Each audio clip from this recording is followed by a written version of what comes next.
I'm Kyle McCarthy, a private credit specialist here at Pimco. You may have heard about asset-based lending and wondered what it's all about. Let us help demystify this exciting evolution in private credit. Asset-based lending, or ABL for short, refers to any kind of private lending that occurs outside the traditional corporate and commercial real estate lending markets. It is also referred to as asset-backed or asset-based finance or specialty finance. ABL provides critical funding across the global real economy in categories you interact with daily. In fact, it's what enables us to finance a car purchase, obtain a home mortgage, take a flight on vacation, attend university, or purchase goods on a credit card. From an investing perspective, ABL loans are often secured by hard assets as collateral, which typically support the cash flows of the investment itself.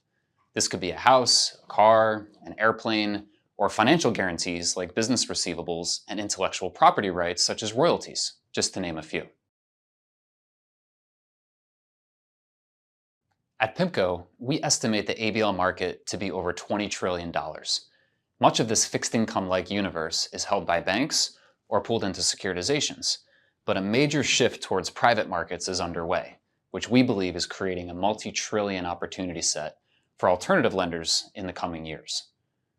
Pimco has been actively investing in various forms of ABL for decades, with our fixed income DNA crucial in making us one of the largest and most experienced investors in this space.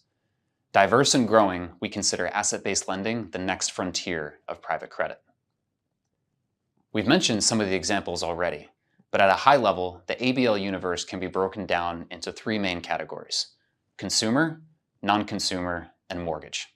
The consumer category includes consumer-oriented credit and debt, such as student and auto loans, credit card receivables, and other personal loans. Non-consumer areas are more business-related, including aircraft leasing, heavy equipment finance, and royalty streams. Finally, the mortgage category includes single-family residential mortgages in the US and Europe, as well as home improvement loans. As you can see, ABL is a highly diversified credit market. However, most investors remain underexposed to this asset class, particularly in private markets. We think ABL is attractive for investors today for three key reasons. First and foremost, ABL has a target-rich, rapidly expanding opportunity set that offers a compelling risk-return profile. Relatively high barriers to entry mean valuations today are attractive relative to historical levels. At the same time, ABL's defensive qualities offer potential downside mitigation, as ABL loans are usually secured by hard assets, providing an often senior secured investment profile. The second key benefit is portfolio diversification. Private credit has matured in recent years. In particular, corporate direct lending has seen elevated competition, with most private credit investors heavily allocated in this area. Adding private ABL to a portfolio could be highly complementary to investors' credit allocation, given the idiosyncratic, low-correlated nature of the underlying assets. ABL cash flows also tend to be front-loaded and amortizing, meaning that they de-risk over time.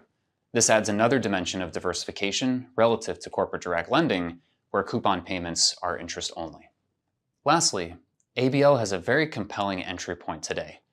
Stress in the US banking sector and tighter regulations have created large liquidity gaps left by banks pulling back. Private lenders like Pimco are stepping in to fill the gap, partnering with banks looking to optimize their balance sheets by selling assets or seeking origination partnerships. Scale, close relationships, and a deep understanding of these markets will offer strategic advantages for investors with flexible capital. So the next time you take a flight or buy something with your credit card, remember the critical role asset-based lending plays in the global economy and the potential benefits it offers investors.